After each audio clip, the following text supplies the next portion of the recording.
With only 2 days left, I'd like to remind you, if you'd like to own a copy of the Cardiovascular DocuClass, plus all the other bonuses, simply click the link below and choose the package that best fits your needs. And now, I'd like you to meet Dr. David Minkoff. Dr. Minkoff will show you how to properly detect the toxins that increase your inflammatory markers, including one of the most toxic substances in your bloodstream. In addition, you'll find out about the best tests needed to uncover nutritional deficiencies, plus the best supplements to take. And finally, if you have shortness of breath, experience chest pains, or are considering a stent procedure, please listen carefully to Dr. Minkoff as he reveals his alternative approach to regaining better heart function.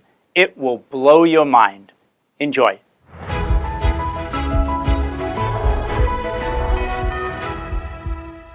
So, Dr. Minkoff, I hope people listen to the other conversations we've had. They're equally important, but this is more solutions, more talking about the integrative heart health therapies that you do for people.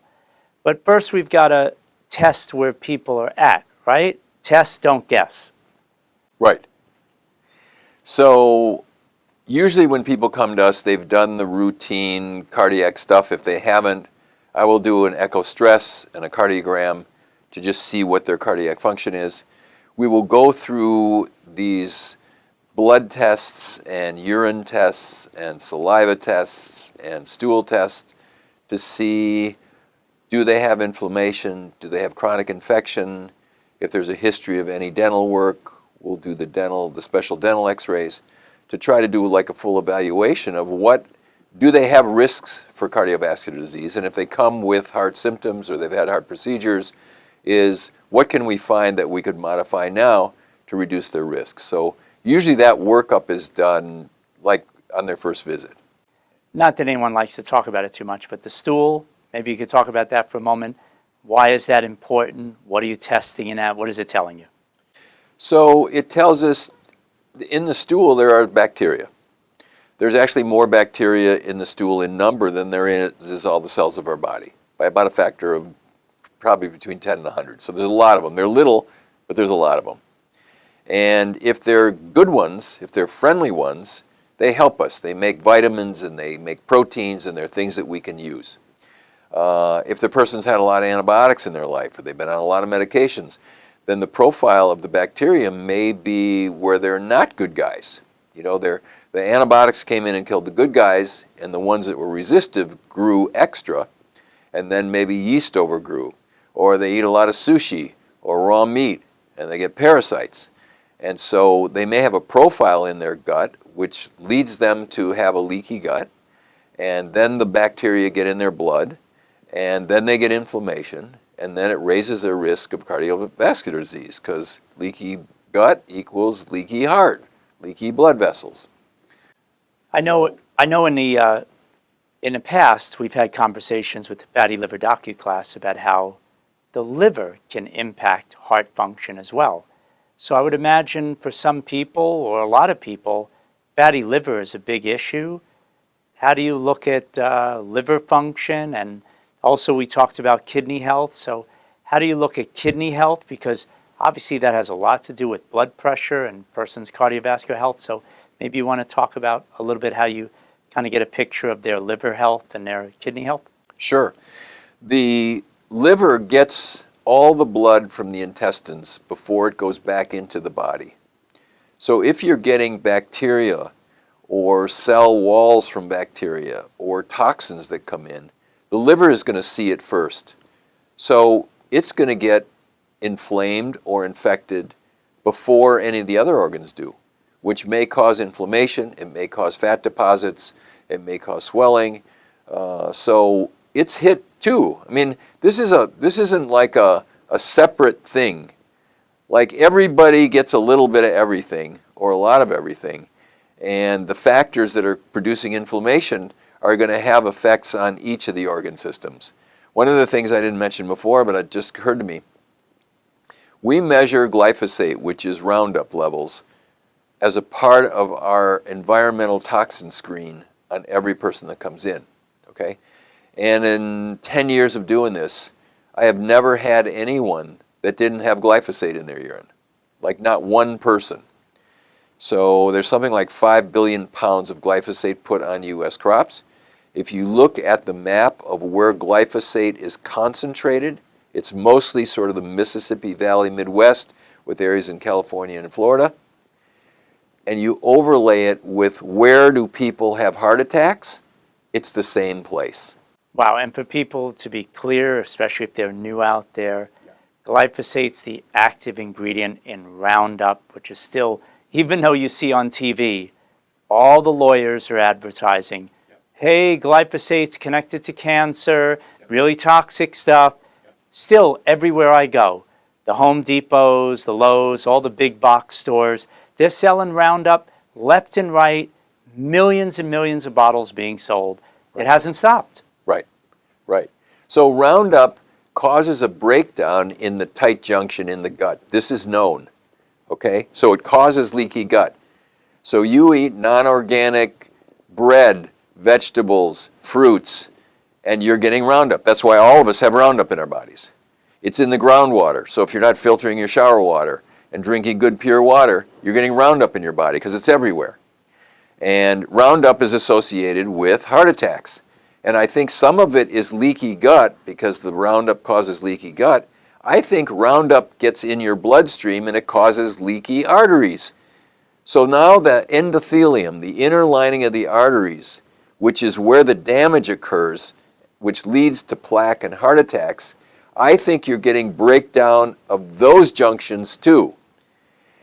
And then those bacteria and other things can get in there to cause inflammation at a higher level. I love this part of our conversation because here it is, we're talking about integrative heart health care. And I think it all starts with having a really great education. The great education is going to really arm people to feel more empowered. They're going to be less fearful. In my personal humble opinion, the more you know, the more apt you are to be excited, motivated to make changes. So let's integrate this a little bit. You already mentioned glyphosate. Food, what we put in our mouth. Okay, diet affects the heart. I get it. But specifically, this glyphosate being sprayed on all this non-organic, these wheat products, the bagels, the chips, the cookies, the pretzels, everything. Yeah, strawberries. If you just innocently think it's a little bit, and conventional medicine, the mainstream media makes a big deal about this on everyone's consciousness. Oh, it's just a little bit. It's a little here, it's a little there. But it's literally making our blood toxic, and then that blood is getting toxic, rushing through our plumbing, and it's causing an injury all the time, right? So this is the integrative heart health care that people need to hear so that they can get more serious about making changes. Talk a little bit more about some of the worst things that people could be eating that would injure their plumbing. Well, anything non-organic is going to be poisonous to them. So, fruits, vegetables, grains if you eat them, nuts, seeds, your meat, you want animals that weren't given antibiotics and that weren't given hormones and that were fed their natural food. Let's say for cows it's grass, not corn, because those animals, we're eating them.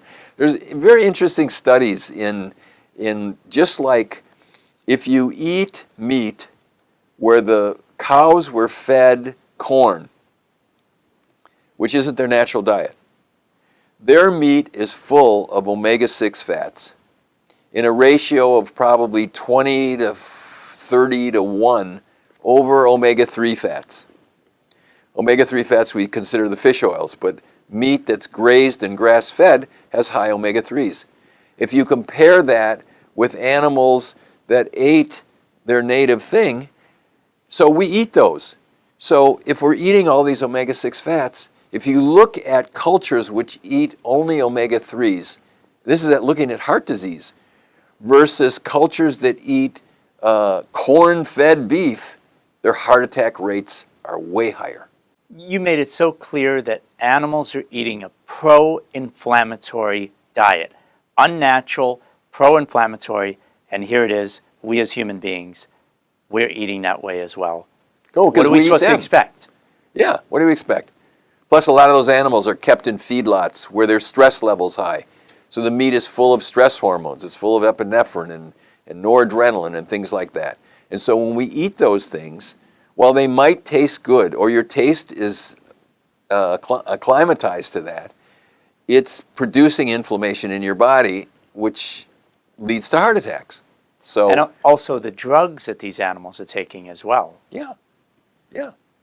They're given estrogens, and they're given antibiotics. You know, one of the problems with chickens is they're on antibiotics from the day of their birth because they get infections. You know, they're too clustered.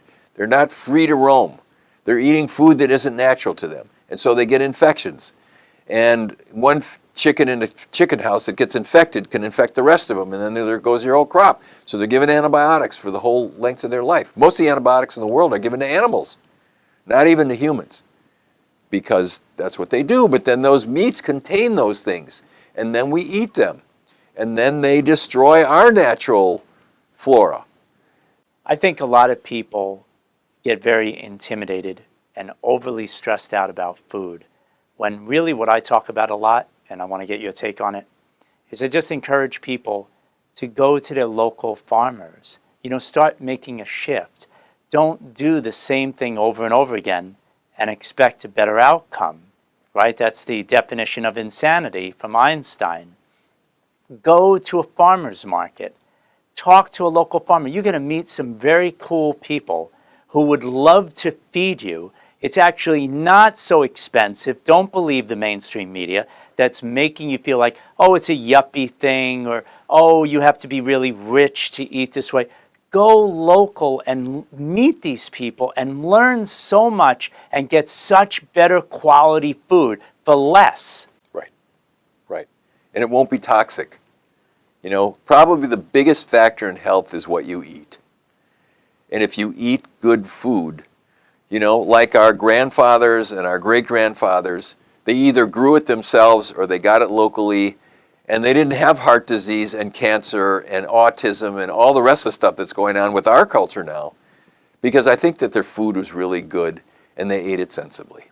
Okay, we'll get to some supplements that might be helpful, but I want to jump to a topic we'll probably have some fun with for a couple minutes. Yeah. You're an Ironman triathlete. We're going Yes. to talk about exercise. Yes. I still think and I want to get your take on it. I think way too many people hear exercise and they think they have to be this insane gym rat, which a lot of people can't even get to gyms these days with all the worry about infections. They have to work out so hard and it's going to exhaust them. They're already depleted in energy. They're on medications. They're going to probably hurt themselves because deconditioned people are much more apt to hurt themselves over someone who's highly trained. So that's most people out there. I think most get the wrong idea about what would be a really good exercise for them, how it should feel, what they should be doing to lower blood pressure, open up vessels, stress reduction, get circulation going, improve respiration, get more oxygen throughout the body. I mean, the list goes on and on. But it doesn't take doing an Ironman triathlon. Is that fair to say? It's fair. What do we do? I'm an extremist, so you don't have to be like me. I think the number one important thing is that you do something that you enjoy. And if you like to run, run. If you like to swim, swim. If you like to take walks with your dog, take a walk with your dog. If you like to play tennis with your kid or play soccer with your kid, do it. It's just getting the body moving. I mean, I think that in the history of mankind, most people got their exercise because they worked, you know. They worked, they were outside. They might have been pounding an anvil or they might have been farming, or they might have been digging ditches, or they might have been doing something because their livelihood and their life depended on them using their bodies. Now we hire somebody to do it. Right, right. And we sit around and watch computer monitors all day and sit. So I think that if you sort of go out of your way a little bit to do something that's enjoyable, 20, 30 minutes a day, you can fulfill the requirement and make it enjoyable. And I don't know where you're at with your training, but again, we can share with each other and hopefully people will learn from this. Something else I would add to it, which I think is really important, is don't do it alone, right? Accountability. How important is accountability just in general for people to get over cardiovascular disease, right? They're stressed out. We already talked about it. Right. The more somebody learns, the less fearful they'll be, the more apt they'll be motivated, excited to get going. But then to keep it going, how important is it to be with someone, walk in the park, a state park, a local park, go to the beach, go to a gym, exercise with someone else, gardening, do something with someone else that'll keep you going and hold you accountable to it. How important is this to you? To me, not very, but I think to the average person it is. You know, my sport is sort of a lone sport, you know. But I do find that I swim with a group, with a master swim group. And if I'm not there one day, my guys in my lane are calling me like, where are you? Like, where are you? So if I get up and it's 5 o'clock and I'm like, oh, and then I think they're going to call me if I don't show up, then I get out of bed and I go do it. So I think it is a good thing. I think the social aspect is really a good thing because it's fun. It makes it fun. And if people do things that are fun and it's motioned, they'll keep doing it. You know, I know this is maybe going off into left field a little bit, but you just triggered me off again with talking about the social aspect of people. Those who are suffering with heart disease, there's a lot of emotion behind that. There's a lot of social isolation, or maybe they just feel like they're so alone in what they're going through. And that alone can be pro-inflammatory. So how important is it to get support? I would imagine you see this a lot in your medical practice. The person who's scared, wants to make changes, but they are truly feeling alone. They're not getting the support in their family. They don't have the support of friends or family. They might be giving them negative messages. Oh, that's crazy what you're going to do. How important is it that people find a way to get that social support? I mean, you're going to Ironman competitions. You're surrounding yourself with a lot of high energy, right, Dr. Minkoff? So again, for the average person, how important is it for them to really connect with someone so that they can literally emotionally feel better about what they're doing? Yeah, I mean, it's support. No one can live by themselves. I just had somebody last week who came after they'd had a heart attack. And I said, you should get into cardiac rehab right away. And they were scared to death because they're scared. I mean, if you've had a heart attack, it is a scary thing. It's painful and it's scary. And so they go into cardiac rehab and they get somebody to work with them, to get them on the treadmill or on the bicycle and get them started and monitor them and assure them that they're going to be okay until they can get to the point where they feel their confidence comes back. They feel like now their body is in a position where it can actually do stuff. And so I think it is really important. And that goes back to what I said about information. Good information in will reduce your fear.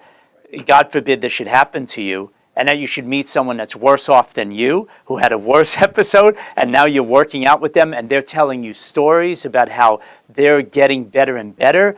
That is really powerful. This is what I think more people need to be exposed to. Agree. So let's talk about supplementation. Again, on your own, what are some of the things that people out there who are dealing with heart issues, cardiovascular issues, what are some of these very good supplements to help support and bring them along? Okay. So we do an analysis for deficiencies, things that vitamins, minerals, amino acids, essential fats, the things people should have. It's known that omega-3 fats, the fish oils, are preventive in cardiovascular disease. They reduce blood thickness so that the blood flows better. They're natural anticoagulants. They're also natural anti-inflammatories, and that people who take them have lower incidence of heart disease or recurrent heart disease if they take them. And just to jump in for a moment, for those who are on blood thinners, how critically important is it just with omega-3s alone, if they're going to start taking fish oils, that they work properly with their conventional doc and maybe a doc with you Yeah. to really make sure that they're not making themselves too thin, right? 100%, 100%. So their doctor can, like I may take someone off of a traditional blood thinner if I'm adding fish oil or vitamin E or things like that, which are natural anticoagulants. But absolutely, you got to work with your doctor on this so that you don't get yourself in trouble. And what about pinpointing now some of these other things that people hear about perhaps too generally? Antioxidants. Oh, antioxidants are very good for your cardiovascular system, but can you pinpoint it for us? Some of these, the vitamin C, the vitamin D, what is it that people should hone in on? What kind of levels should they be shooting for? On average, I know you can't treat anybody through this kind of medium that we're in right now. Right. Usually an important supplement for these people is CoQ10. CoQ10 has to do with the energy process in the cell. If you're on a statin drug, the way the drug works is it blocks the body from being able to make CoQ10. So we give it to them whether they're on statins or not, usually 100 milligrams 3 times a day as sort of a general baseline because we need to get their heart to make more energy. Vitamin D is really important, and usually we give vitamin D combined with vitamin K2. I'm sorry, with the CoQ10, what's like a average good level? Dose-wise, we usually do 100 milligrams 3 times a day, Okay, and that gets their blood level good. okay, and so vitamin D? Yeah, vitamin D. Your average person, I like to keep their vitamin D level in their blood between 70 and 90. For an average person, it's about 10,000 units a day. And so vitamin D is very important in blood pressure regulation, in blood vessel flexibility, in immune health, so in heart health. So I put them on vitamin D, usually combined with K2. There's a lot of companies that make one that's got 10,000 of vitamin D and then 2,000 of K2, so they get the mixture. That also helps reduce the calcium that's in the artery plaque, because K2 helps to get the calcium out. So those are sort of standard supplements. Well, this is important stuff you're bringing up about calcium too. The idea that calcium is a negative thing is because so much calcium's floating around in people and not getting in where it's supposed to. So it's the excess that's really the danger here, right? Yeah, it's supposed to be in your bones and not in your arteries. So vitamin D helps you to keep it in your bones, and K2 helps to keep it out of your arteries. I know you're outside a lot, but again, for how many people with cardiovascular disease that are living indoors today, way too much vitamin D is produced by sunshine exposure. So many people are lacking in it. I've talked to a lot of integrative healthcare providers who say, I mean, people would be shocked if they took a blood test for vitamin D, how low their D is. It's dangerously low. Like across the board, they're telling me, I don't know what your experience is, you can share it with us, below 30 nanograms per milliliter of blood. Right. It's really in the basement for a lot of people. 100%. Again, we do this test on every person for 20 years.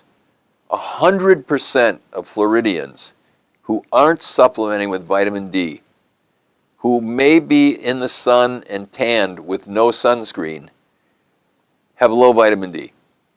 Okay, my vitamin D level, so the low level is 30 nanograms. So I'm outside probably 10 hours a week.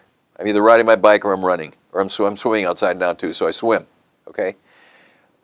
My vitamin D level without supplementation is 34, okay? I take 12,500 units a day, and my level is about 74, 75, which is right where I want to keep it.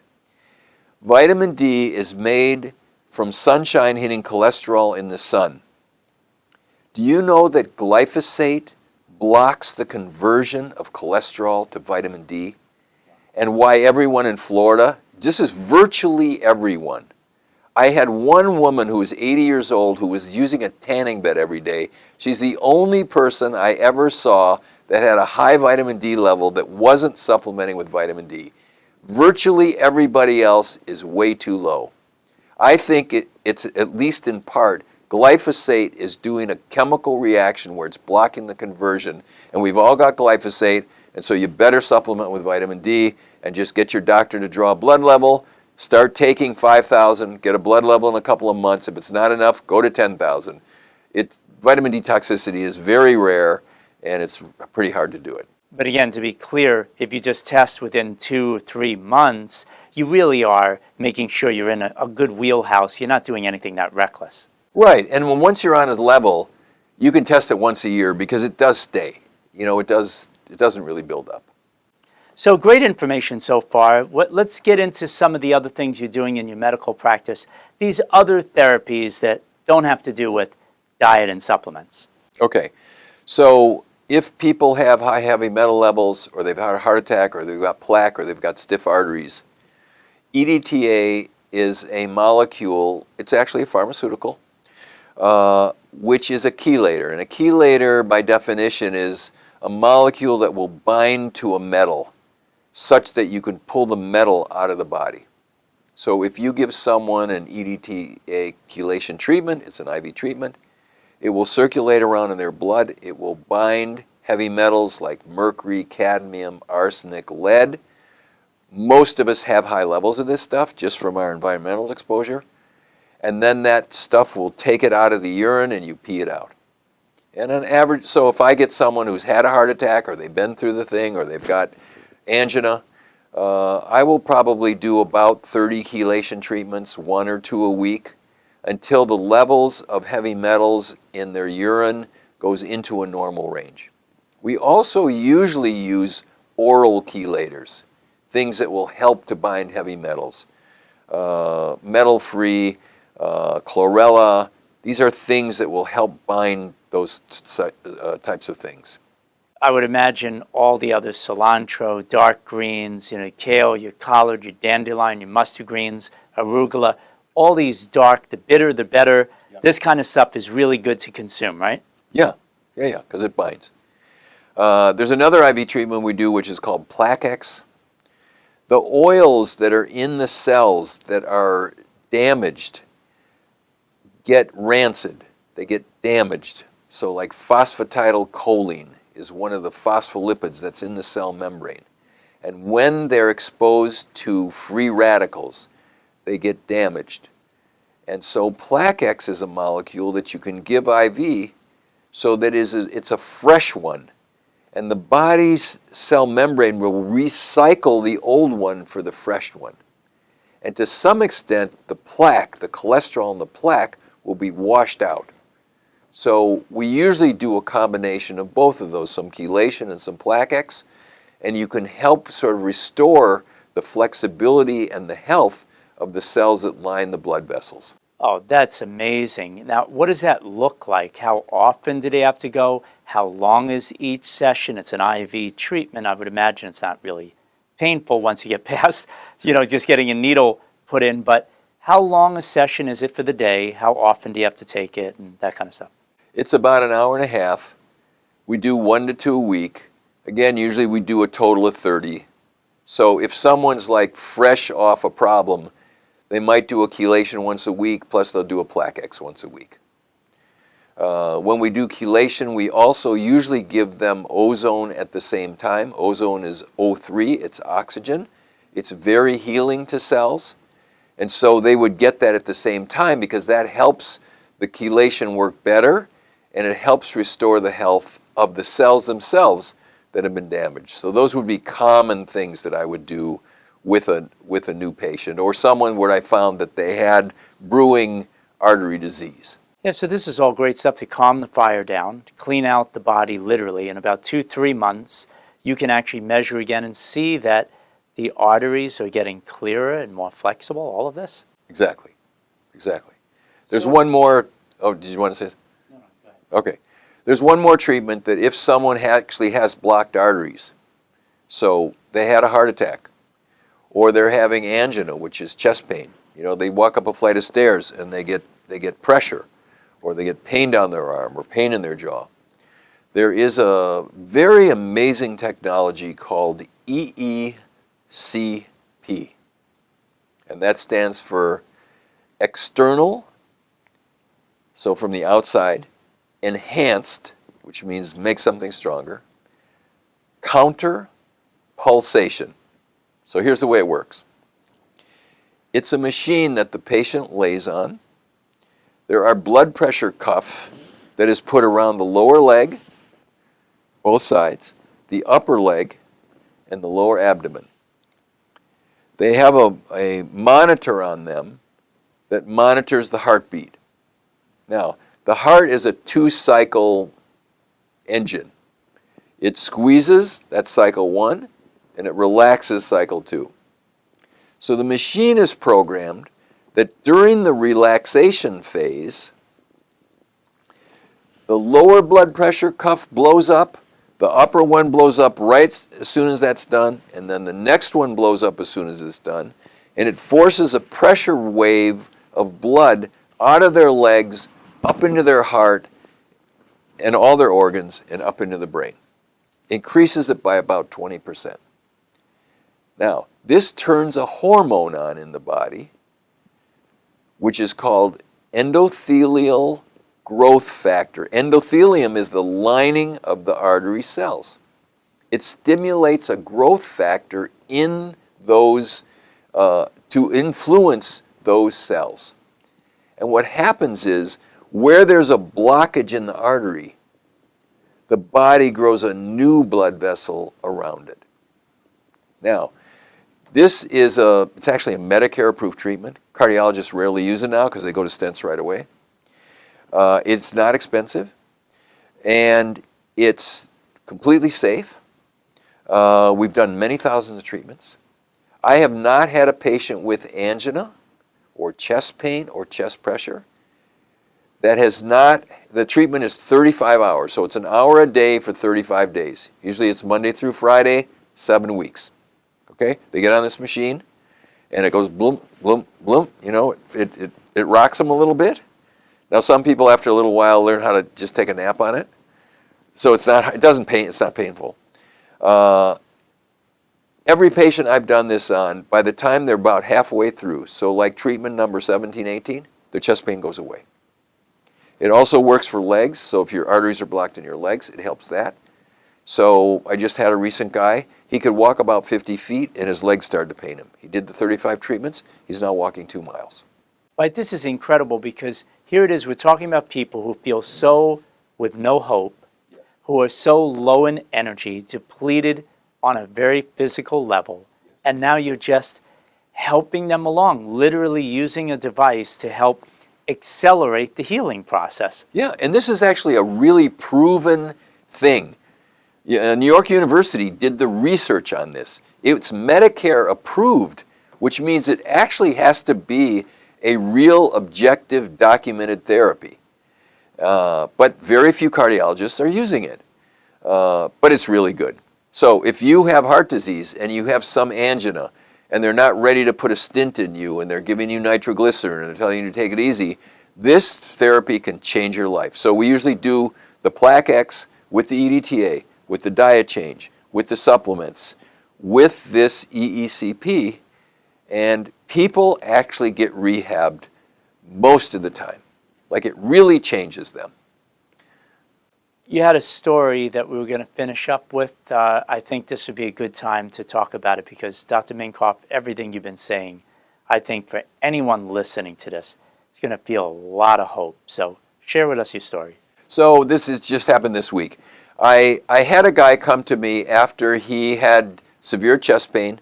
He's 65 years old. He was a pretty active guy. He actually owns a horse ranch in northern Florida, and he trains horses. He trains people to ride horses, okay? So he was an athlete his whole life, but he got blocked arteries, okay? So he came to me about 4 months ago. He was on 4 cardiac meds. He just had a stent. He was exhausted. He's used to being outside and riding and working with the people, and he was just felt like he couldn't do anything. His wife came with him and she said, I don't know what's wrong with this guy because he's always been an active, high energy guy, okay? When I saw him, he was on too much medicine. His blood pressure was too low. I adjusted his medicine, and I put him on the supplements we talked about, CoQ10 and fish oil. He had an infected root canal. I sent him to the dentist. He got the tooth pulled. He had some parasites and bad bacteria in his gut. I handled that. He had some deficiencies of nutrients. His magnesium level was really low. His potassium level was really low. He needed some amino acids, and we worked on all that stuff. I gave him, when we did the challenge for the chelation, his lead level was 46 and it should be under 2. So this is lead coming out in his urine. So we did 30 chelations on him. When he came to me, the cardiologist had done a stress test on him. And one of the things that's monitored on the stress test is something called ejection fraction. It's what percentage of the blood in the heart gets pumped out. A really good heart pumps out about 55 to 60% of the blood. He was at 21%. No wonder he couldn't function, because his heart just couldn't keep up with him hardly doing anything. So I said, I have seen at least a doubling of ejection fraction with what we do within a 3 or 4 month process. So just stay with me on this. He does the chelation. He does the Plaquex. He handles his teeth. He handles his gut. We handle his mouth. We handle his deficiencies. I just got his report back yesterday. His ejection fraction now is 61%. He is normal now. He is off all his cardiac meds except for the Plavix, because he's got the stent and he's going to do that for a year. He now feels good. He's exercising. He's a new guy. So there is hope for people. But the cardiologist isn't going to do this.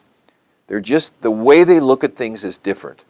But if you go to someone who's thinking like I am, which is there's a lot of things that we can work with to get you better, that you can have a lot more fun living than being a cardiac cripple. And as a final point, which is so clear with your story that you just shared, is not to be disrespectful to someone who feels so down in the dumps or depressed, but I think it's more important for people to walk away from this kind of a story knowing, you know what? When you're feeling so bad emotionally, mentally, it could very well just simply be a very big physical problem that you have. You take care of the physical problem, and all of a sudden you mentally and emotionally feel like a completely different person. Yeah. He's another one where the testosterone was low. I put him on testosterone. And, the cardiologist saved his life. He was having chest pain. He could have died. The cardiologist did a great job. So, I think that in that work, they're doing really good.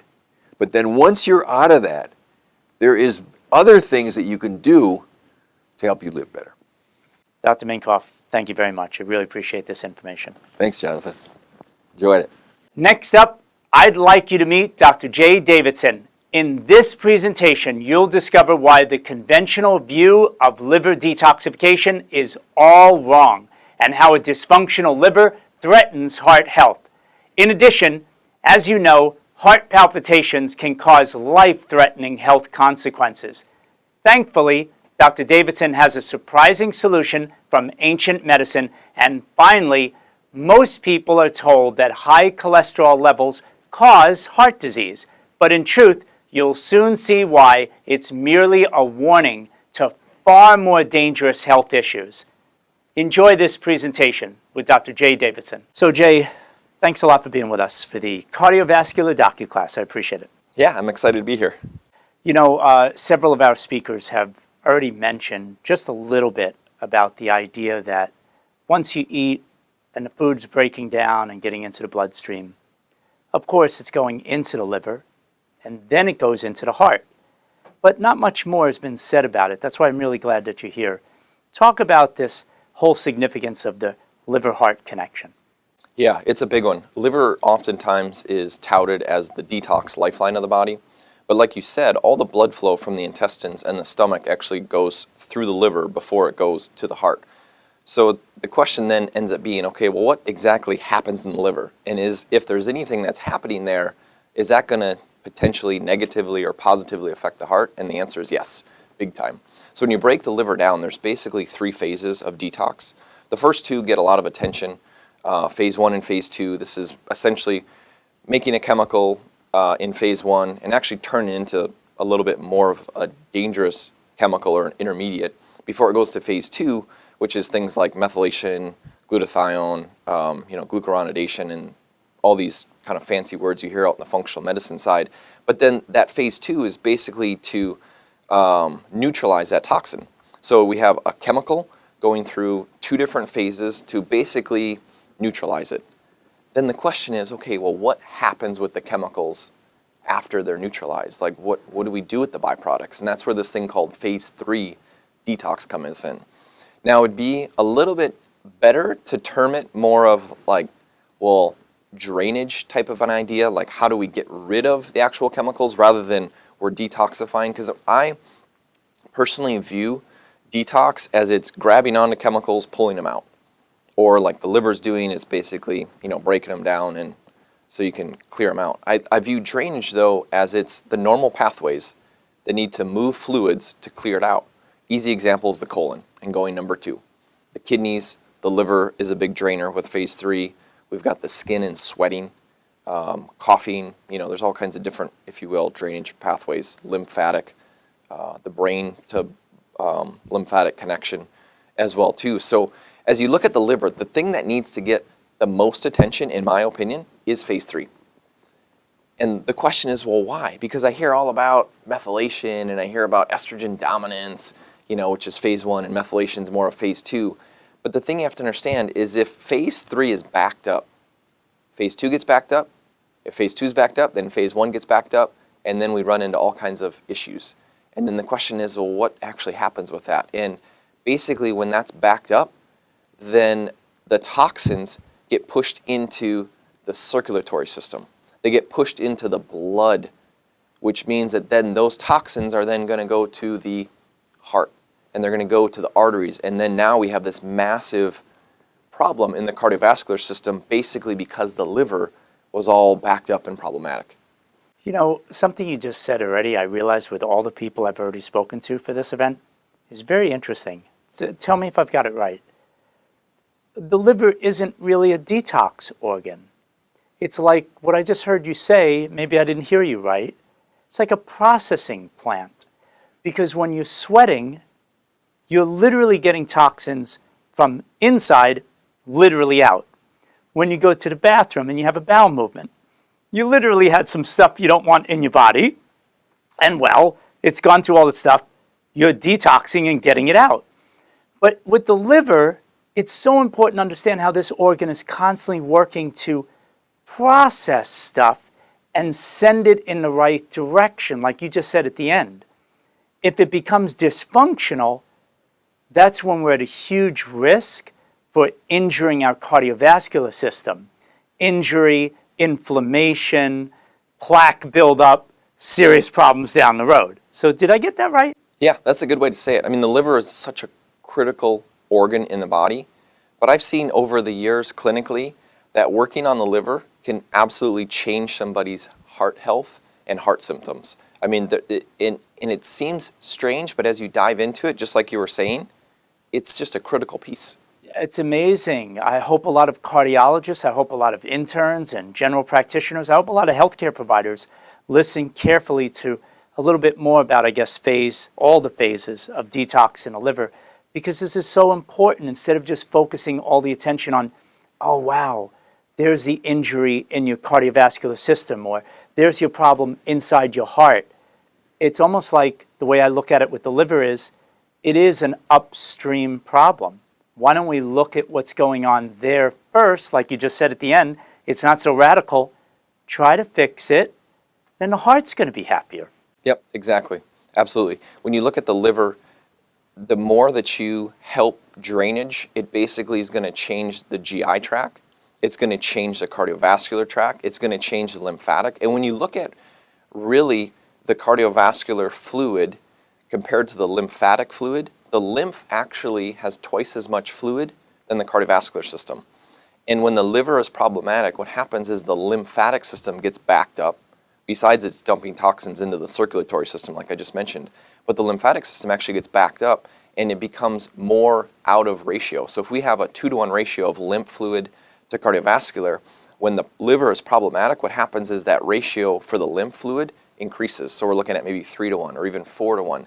And the more fluid buildup in the body, the harder it is on the body in general. The more inflammation, the more pathogen type issues, toxic substances increase, and the body just can't function well. I guess we're going to get into a heart palpitation case study that you'll talk about how fixing the liver, because you mentioned it already. If we can just focus on fixing the liver, the heart's going to be much happier. But before we get there, another thing that you said that was really interesting, and I hope it doesn't seem like it's out in left field for people, but when you mentioned the lymphatic system, most people out there hear how if you're sitting too much and inactive, you get a very sluggish system. I was just thinking as you were talking how important it is to move, to really exercise, because when the lymphatic system gets really sluggish, now you've got all of this stuff building up, and that's what is polluting the bloodstream. And so it's a vicious cycle. I hope people get moving more, but talk about the case study, if you will, okay? Yeah, the lymphatic system's interesting too. Just kind of finishing that thought process, the liver actually produces the most lymph in the entire body. The second area is the intestinal tract, and then obviously you have what people mainly refer to as the soft tissue lymphatics, would be next on the list, but the liver actually makes the most lymph. So the liver is such a critical piece. But I noticed years ago, I got very interested in the liver because my wife was reactive to everything. She was sensitive to everything. People used to ask her in our clinic years ago, "You must eat a lot of carrots." And she's like, "What do you mean? Your hands are kind of orange, You must eat a lot of carrots." She's like, "No, actually I'm allergic to carrots. I don't eat them." And that should have been a hint to us years ago. Jaundice, liver problems. And as kind of opened up and realized, wow, I think she actually has a lot of liver dysfunction, I started researching it and looking into what are people doing to help it. And I'm a big fan of natural. I always love to steer away from pharmaceuticals when possible. And I remember just one late night going down a rabbit hole and researching. I'm like, well, what do bodybuilders that take steroids, what do they do to protect their liver? Because when they do like anabolic steroids, that generally destroys the liver. How are they protecting? And I start doing some research. I see milk thistle. I'm like, yeah, I'm familiar with that. NAC or N-acetylcysteine, familiar with that. Then this thing called TUDCA showed up. TUDCA. And it's all capitalized, one word. It's basically an acronym. And it stands for tauroursodeoxycholic acid, which is why we call it TUDCA. And I'm like, what's this TUDCA stuff? So I start researching it, and it's like, oh, it's bear bile and used in Chinese medicine for, a couple thousand years. I'm like, oh, this is interesting. And then I find some that isn't animal sourced. I'm like, oh, this is interesting. And I have a client, one of the next few days, he's like, I started working with him because actually he was working with his wife, chronic Lyme disease, changed her life. He started losing weight just by some of the things she was doing. And he's like, okay, if I'm already feeling a little bit better and I'm not even working with you, I want to work with you. I'm like, okay. And he's like, my problem is my heart. I got like pounding, flipping, just kind of catches my breath off guard, and I get a little nervous sometimes.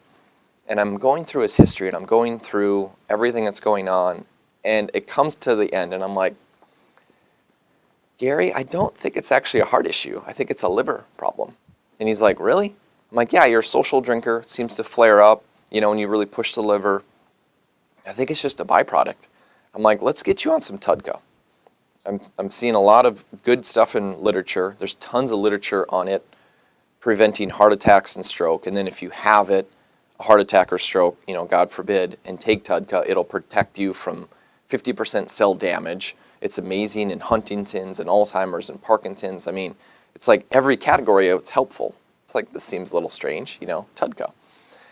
And so I have him take some TUDCA, and I have a follow-up with him a month later. I get on the phone with him, and I'm like, how's it going? He's like, oh, I've got a big problem. I'm like, oh, what's going on? He's like, I can't feel my heart beat anymore. I'm like, you can't feel your heartbeat anymore? He's like, yeah, I can always tell if it's in or out of rhythm and when it's pounding, and I haven't felt it lately. And I'm like, Gary, that's actually a good thing. You're not supposed to feel it pounding. And the only thing that had changed on that protocol was adding TUDCA. I'm like, TUDCA, a liver, helping with the heart. I was kind of suspecting that, but to see that completely changed my frame of reference and realized, wow, it's so easy to focus just on the heart and the arteries when we have to look at all these other accessory organs and things in the body. But help me out. You said it's bear bile, but there's a non-animal source of it. I kind of lost me. Yeah, so let's go back to TUDCA. So TUDCA is tauroursodeoxycholic acid. Us as humans naturally make it. It's about 2% of our bile. And it's made by our microbiome. So most of us have bad microbiomes because we're exposed to poisons. Our microbiome gets messed up. So then we don't convert these primary bile acids into what's called secondary bile acids. One of the secondaries is called UDCA, UDCA, and then you can conjugate it with taurine added onto it, and the microbiome generally does this, so the gut generally does it, and then it makes it TUDCA. Well, TUDCA is massive anti-inflammation, anti-inflammatory. It protects the smooth endoplasmic reticulum, which is essentially in almost all the cells of our body, which is why you see research in the cancer, heart disease, diabetes, and almost every category, TUDCA helping, because it has this amazing cell protective effect. Bears, 50% of bile is TUDCA. Bulls, 40%. So, back a couple thousand years ago, they would take bear bile, Chinese, medicine, if you will, and extract that and would give TUDCA and saw amazing changes. So there's animal sourcing. Obviously, humans, we make it. But for us specifically, we actually have it manufactured. So it's kind of like printing like peptides, essentially. That way, because the issue I have, if you're extracting it from, well, humans, if you're extracting from, just seems a little strange because we're massively deficient. But if you're taking it from bears or bulls, besides the whole animal rights and all that issue, you're probably going to be extracting some RNA and DNA and some other things, and you don't want to be mixing that. So we basically have it printed kind of like peptides are, so they're pure. But TUDCA is absolutely phenomenal. I've only seen just more testimonials from that than most anything else. And we've talked about for this event, heart palpitations, irregular heartbeats. To go back over your story a little bit more, why do you think it helped this guy out and other people too? You mentioned that it's anti-inflammatory. Is it just the idea that wherever somebody might be inflamed, it's going to affect them on an electrical level? What are your thoughts on why it actually helped?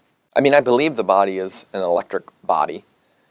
It seems more focused, though, just with that liver. So the liver, let me swing this in for a moment. So high cholesterol, cardiovascular disease. Well, majority of cholesterol in our body comes from the liver manufacturing it. It doesn't come from food intake. The majority of cholesterol, 70 to 80% of our cholesterol, is used to make bile acids. Those bile acids, primary bile acids, are then used for the digestive process. So the liver makes them, pushes them into the bile ducts. When you eat food, the bile ducts and the gallbladder, if you still have a gallbladder, will squeeze, basically shoot the bile juice out to neutralize the stomach acid and then to help emulsify fats. Primary bile acids are very inflammatory. It's when we get into the secondary, like TUDCA or UDCA, where they become very anti-inflammatory. But that only gets converted generally with the microbiome. So again, microbiome issues, we don't have enough. That's where supplementing like TUDCA can be so beneficial. But the thing is, when you look at the liver, when you go from cholesterol to a primary bile acid, 70-80% of cholesterol goes to primary bile acids. If the drainage of the liver, if those bile ducts are not flowing, then the bile acids build up. And it's a negative feedback loop to say, hey, wait a minute, don't convert more cholesterol into the primary bile acids. We already have too much because it's not moving. So it's like, hey, stop that. Cholesterol then does what? It starts going up. So high cholesterol, where we've associated so much with cardiovascular, it's really a liver problem.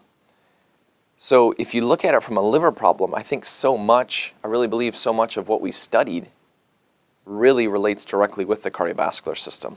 And then the cholesterol too will turn into sex hormones. It'll be the estrogens and the progesterones and the testosterone, a small percentage, but primarily most of it is the bile acids. And if the drainage isn't flowing and open, then immediately we end up with a higher cholesterol. Higher cholesterol we associate with cardiovascular disease, but honestly I think it's mainly because of the liver dysfunction. So when I look at a client, one of the biggest things that I've seen over the years is opening up the liver bile duct. if you can open that up and create movement, and my number one thing, like I mentioned earlier, was TUDCA, because in literature it's basically shown that if you take TUDCA, it increases the bile flow by 250%. It increases the amount of bile being made, and it increases the quality, besides all the other things it does. So we can open this channel up and get things flowing, and there's so many things that clog it up, but honestly, I think the liver is to the heart like, Robin is to Batman, if you will. Yeah, without a doubt. This is incredible. As you're talking, I keep hearing how you're helping me to backward engineer the importance of the liver, obviously for heart health, but even the digestive system. So there's millions of people out there who are taking antibiotics, they're eating the wrong kind of food, deficient in TUDCA, right? They don't process well in their liver, cholesterol levels are going up and up and up. So it seems like an obvious answer you're going to give me, but I still want to ask you to talk more about how you feel cholesterol is and how important it is, because it seems like it's all wrong what conventional cardiology is doing. Looking at, oh, you have high cholesterol, there's your danger. Let's just take a drug and drop it all the way down. And not backward engineer this, like what you were just doing a little bit just there for a few minutes. What's going on in the liver? How is your liver processing things? What's happening in your gut? If we can get everything moving better and working better, maybe your cholesterol levels will kind of calm down and you'll look normal and you won't need medications. Am I crazy with what I'm saying? No, not at all. Because when you look at cholesterol, and in the literature, if you lower cholesterol too low, then you're a cancer risk. And if you live in a moldy building, mycotoxins and mold, your cholesterol has been shown to increase. So the question is cholesterol the actual cause, or is it more of a byproduct? Is it more of an indicator? And I look at it as more of an indicator. It's like if you have high cholesterol, it could be just because you are deficient in hormones. You might be massively deficient in progesterone, estrogen, testosterone, DHEA, any of that, because all those hormones come from cholesterol. But if the body can't convert cholesterol into those hormones, it's saying, man, you're so deficient in these hormones. We need to raise that cholesterol up because that's the precursor. So a high cholesterol might just mean you have hormonal issues. It doesn't necessarily mean I have cardiovascular problems. High cholesterol might mean I have digestive issues that the bile isn't moving. So to think that cholesterol is just heart disease basically just means we're not looking at all the different factors of it.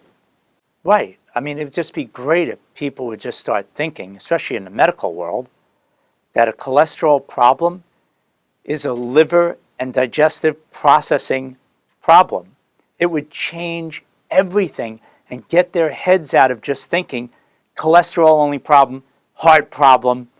Go backwards and look at these other things. Yep, absolutely. And when you look at the liver and cholesterol and all these things, you come back to the question, okay, so liver needs to have movement, and if it's backed up, not good.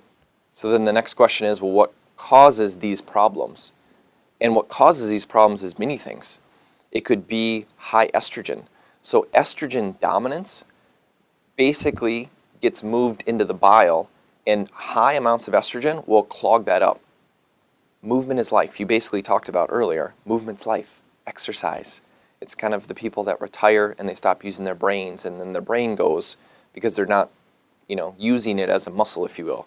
Movement is life, exercise, drainage. It's the same thing as we're looking at with the drainage pathways in the body. So estrogen, high estrogen can clog up the bile ducts. We've got different pathogens, especially parasites. So parasites love the whole liver, bile duct area, giardia, liver flukes. And if somebody gets that sharp liver pain, it's usually liver flukes. They're like these almond-shaped things.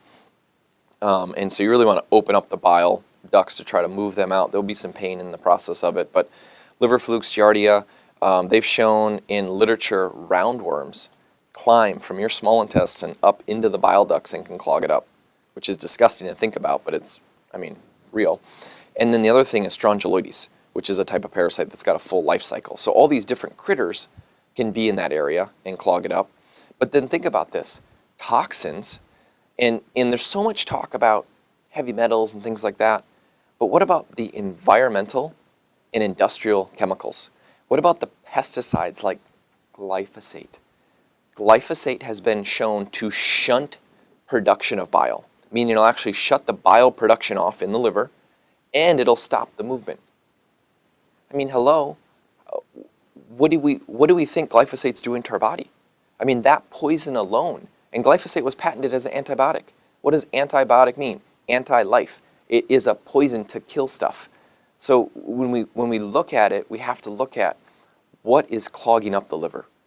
And as we identify that, then we can start getting tools as to what we need to do to fix it.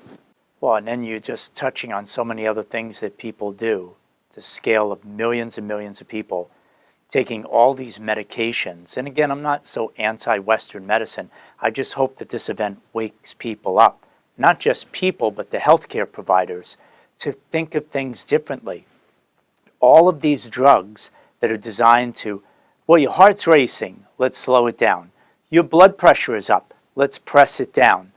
Every one of these medications, not just the toxicity that you mentioned, which is, that's not good, but literally suppressing bodily functions, then you're not feeling well. And again, not to judge people out there, but you're drinking alcohol, and then you're eating really toxic food, or food that's coming from plastics. You mentioned estrogen dominance, and too many plastics in the environment, and how that's mimicking estrogen and producing too much of it, especially in men. People see this happening more and more over the years. This is all dysfunction that down the road is going to injure the cardiovascular system, no? Absolutely, yep.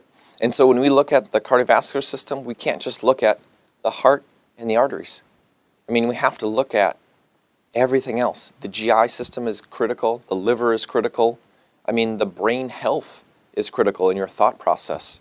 I mean, instead of trying to cover symptoms up, we need to be looking at them as clues. If I have a child and the child is yelling and screaming or won't talk, I don't try to cover that symptom up. I start asking the question, why are they doing that? What is the source of what's happening? And instead of us trying to put a piece of duct tape over the check engine light, it's like, well, wait a minute, do I just have to put oil in there? Is something leaking? And that's the way we need to start looking at our body. So before I let you go, I know you talked about some nasty critters that have got some people grossed out, but we don't want them to panic, like you said before too. There's things you can do to get rid of these critters so that they don't wreak havoc on the cardiovascular system, right? I mean, walk us through what you would do with somebody that would, obviously they're going to worry.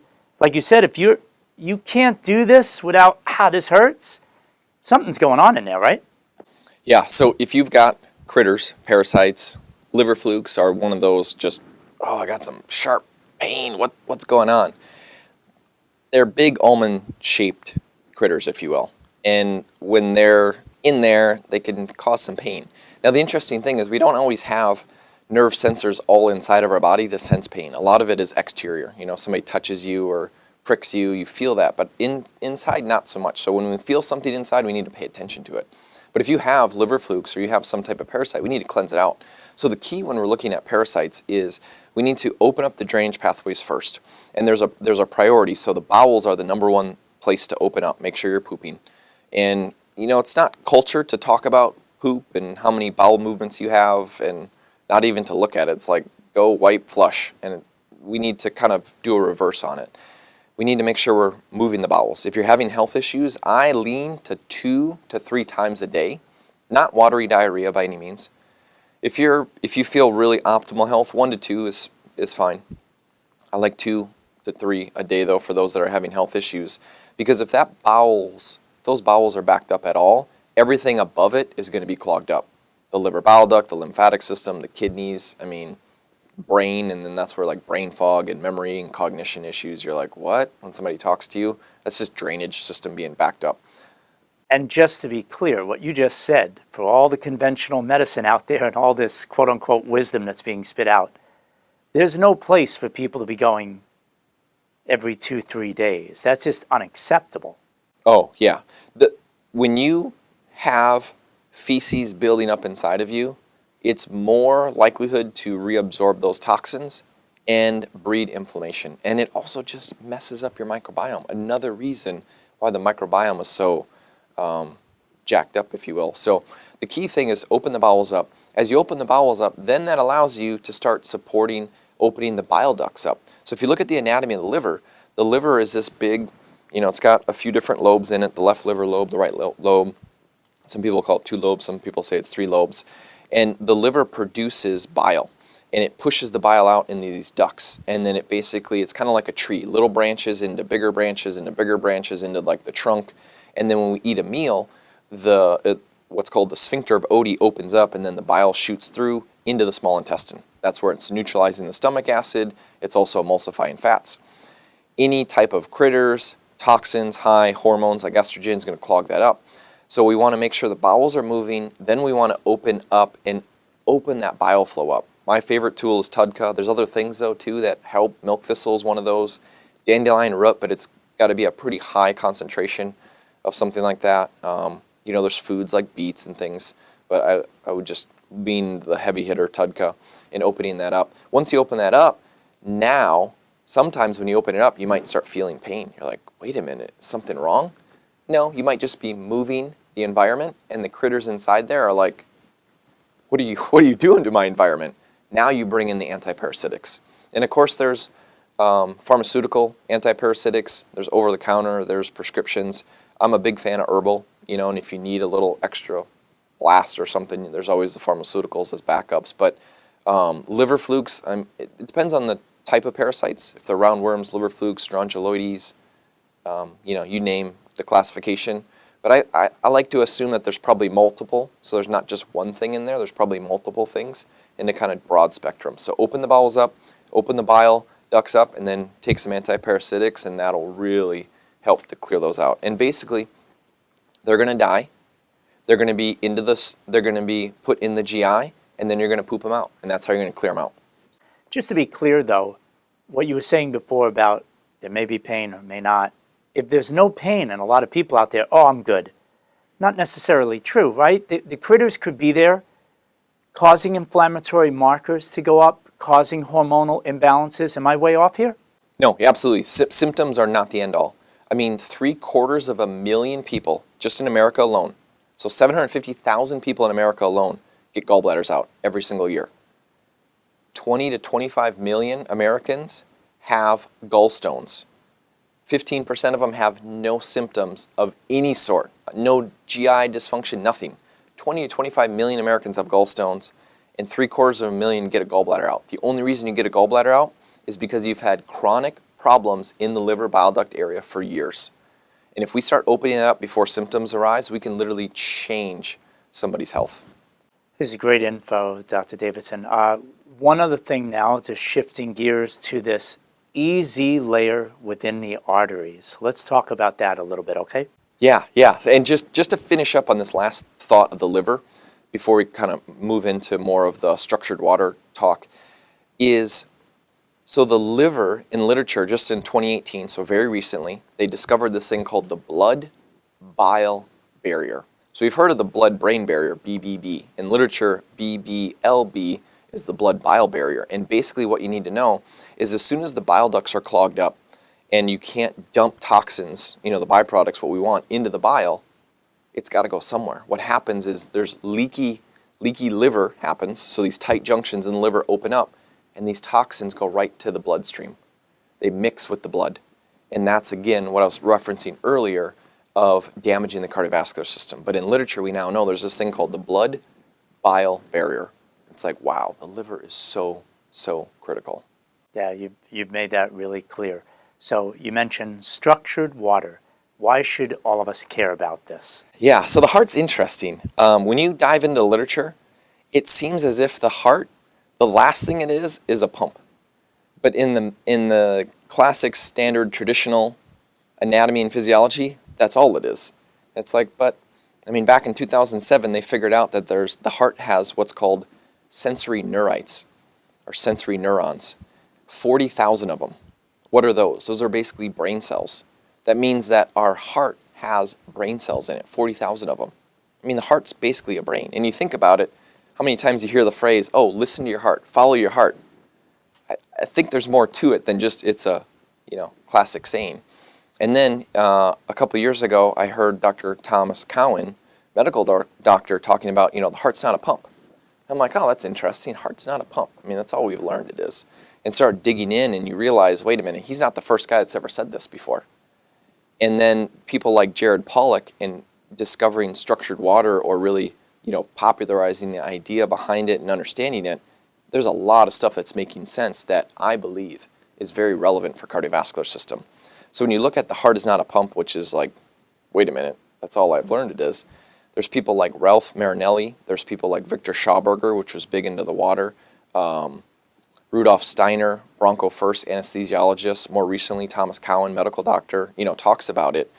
And they have some really valid points, because when the heart contracts, what they call systole, we have this aortic arch which curves. And when it contracts, or what we consider pumps, when you squeeze something, that aortic arch should open up. But when the heart pumps, or it does systole, when it actually contracts, it actually comes in. Which, when the aortic arch caves in, that's indicating more of a suction's happening than a pump.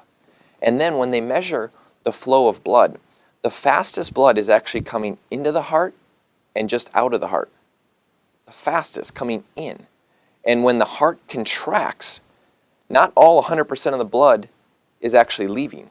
If it was a pump, and it was an efficient pump, which you would think the human body would be, 100% or very close to that would probably leave every time.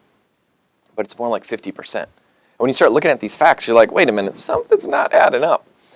And as I've dug into the research, and I really appreciate everybody that's come before and brought this up, I believe it comes back to structured water.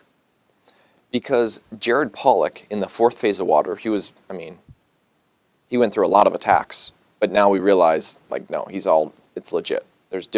We have 3 phases of water, where it's a gas in the air. We've got a solid, where it's ice, and then we have a liquid.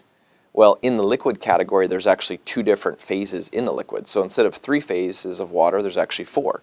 And there's bulk water, which is kind of the standard water, and then there's what Jared Pollack calls easy water.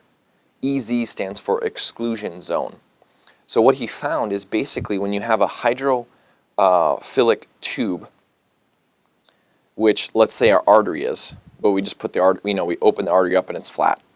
You'll form this layer right next to the artery called EZ, exclusion zone. So it'll keep all the toxins, everything out. The pH will actually drop, higher energy, and then you'll have the bulk water on top. So it's almost as if the easy water is a negative charge and then the regular water is a positive. And just that alone can create movement, because there's actually a charge difference, like the electricity. Well, now imagine an artery. You close up, so you have a tube, and you have easy water on the inside of the tube lining it. That's protecting your arteries from toxins. And the bulk water, or the other blood, is positive, and that negative to positive creates movement. So what Jared Pollack basically did is he put this tube in a basically a box, and noticed as soon as the tube went in that they noticed there was water movement happening with nothing else in there. They're like, oh, that's crazy. And that's where the easy water came in. They figured out if they put that in a leaded box, it stopped. No energy to it. They figured out if they put sunshine on it, the flow increased more. If you put your palms, your hands, because we emit infrared energy, you put it on there, the flow will increase even more.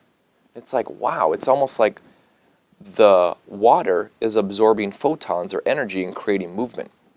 And so coming back to the cardiovascular system, you've got the heart is the farthest thing away from where basically the blood stops. So if you go to your capillaries, like let's say in our hands, the blood basically stops, shimmies a little bit, does some oxygen exchange, and then on it moves. If the heart was the pump, wouldn't the pump be the closest thing to where the blood stops and not the farthest thing away? And you're like, huh. So if the heart's not a pump, if the heart is more of a brain, the heart seems like it's more of a rhythm conductor than it is actually a pump, then what creates the movement? And I believe that Jared Pollack, just like Dr. Cowan has talked about, I think he has the answer that it's really the structured water, that we have structured water inside of our cells. We have structured water that's part of our blood.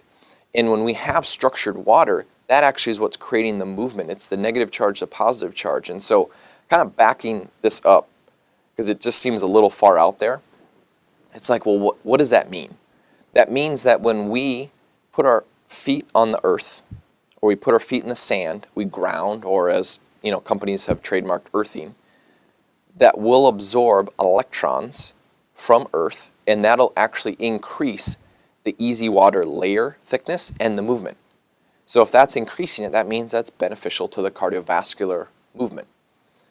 What does the palms touching the water mean? Human touch, hugging, will actually increase the cardiovascular flow and the health.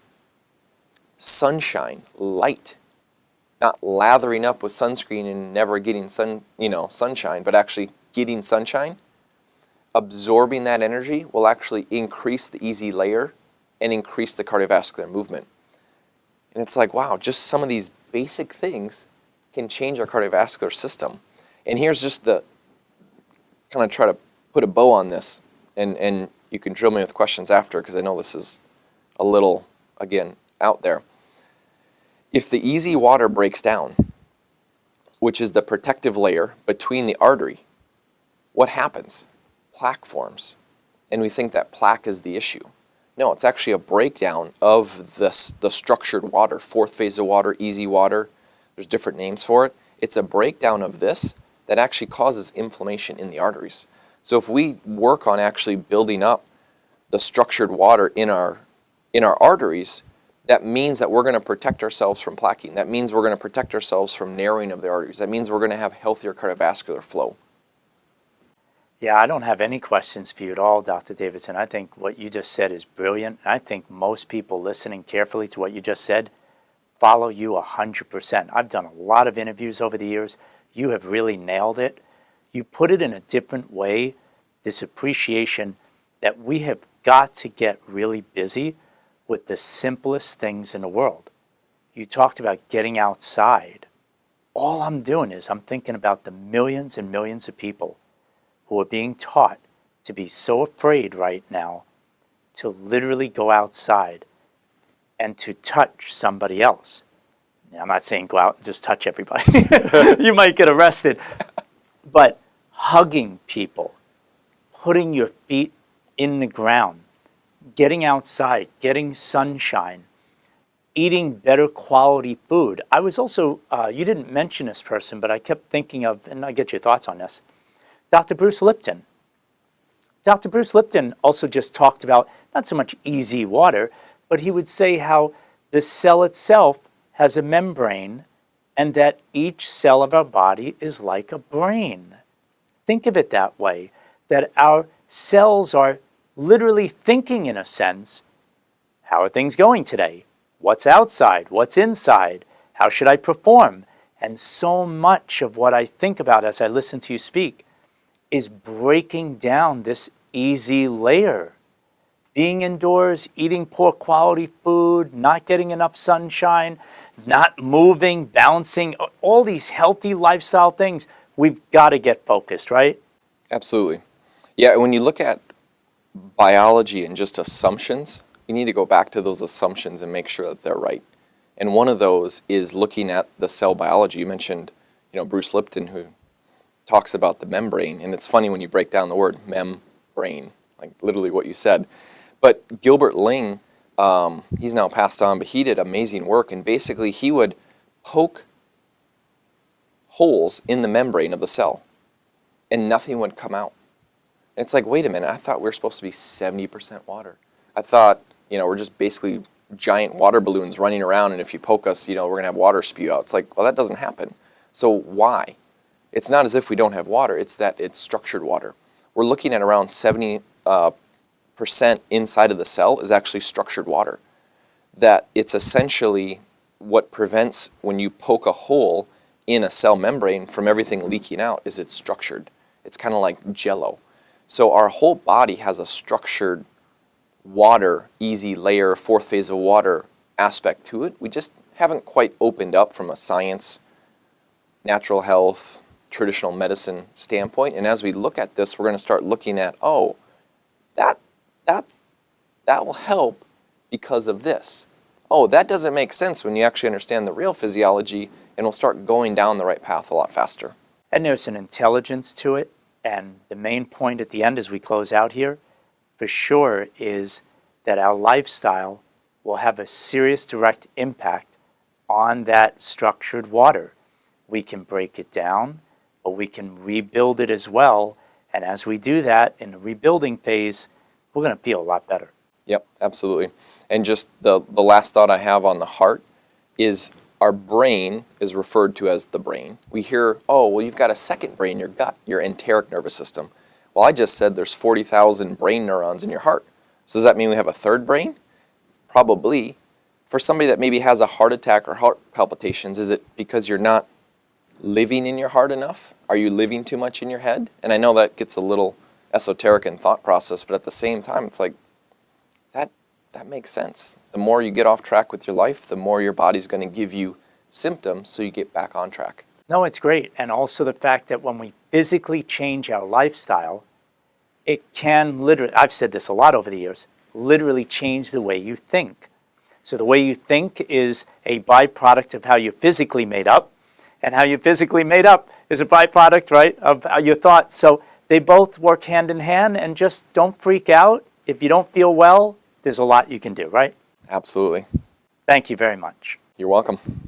I hope you enjoyed day 6 of the cardiovascular docu-class. Stay tuned, because we still have 2 more valuable days of content, and I can tell you this, we've saved the best for last.